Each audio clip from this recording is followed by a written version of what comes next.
Good evening, y'all. It is daily reading number 299,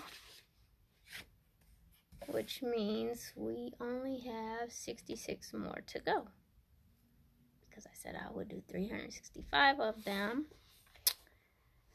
And I know I was super busy yesterday and didn't get on, so I apologize. If you missed me yesterday, I am here now. I'm going to read out of Quiet Mind, 1-Minute Retreats from a Busy World by David Koontz. And this one is called The Sentences.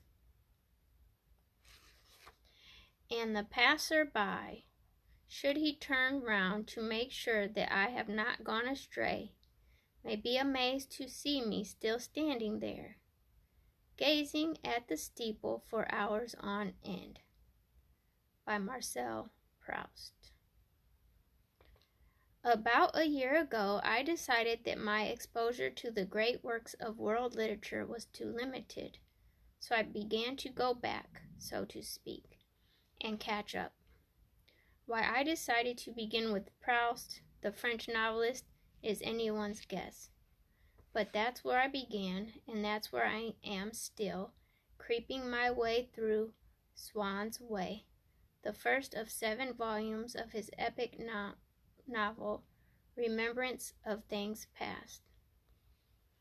The creeping is not because it is dull, which it rarely is, although it can be slow-moving, nor is it because the writing is complex. That, too, is characteristic. It is because of the sentences. Oh, the sentences. I have never read such sentences.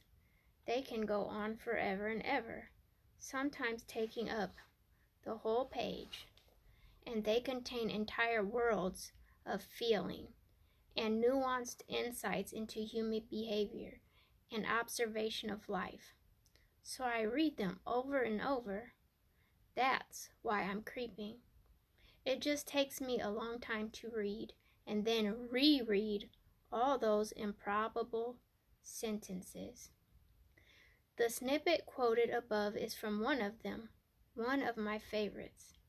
It is fully half a page long, and it describes not something that happened in his life, but something that might have happened, had a few other things occurred as well. Why, I ask myself, do I read these boulder-like sentences over and over again? Oh, my fault. Let me reread that. Why, I ask myself, do I read these boulder-like sentences over and over again? I read them over and over because they make me still. At least, that's one of their effects. There are others. Think of some reading that makes you still, centered, or quiet. Take it from the shelf today.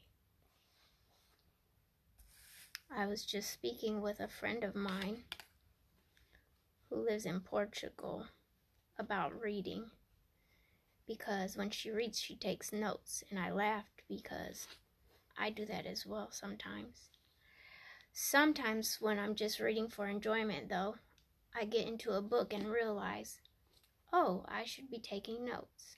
So then I tell myself I'm going to go back and reread it, and this time I will take notes. But I have so many books to read. I don't know when I will ever get back to those books to take notes. But perhaps one of these days soon, I will get to do so. Anyways, I hope that you all have a long list of books that you're excited to read. And if not, if you need suggestions, reach out to me. Reach out on Facebook, ask your friends, what are you reading? And if it's not something you're accustomed to doing, pick up something you're very interested in. That is a great start to develop a love for reading. Well, I'm sending out love, light, and healing energy. Ask that you pay it forward and pass it on. Until tomorrow. Peace, y'all. Have a good night. Later.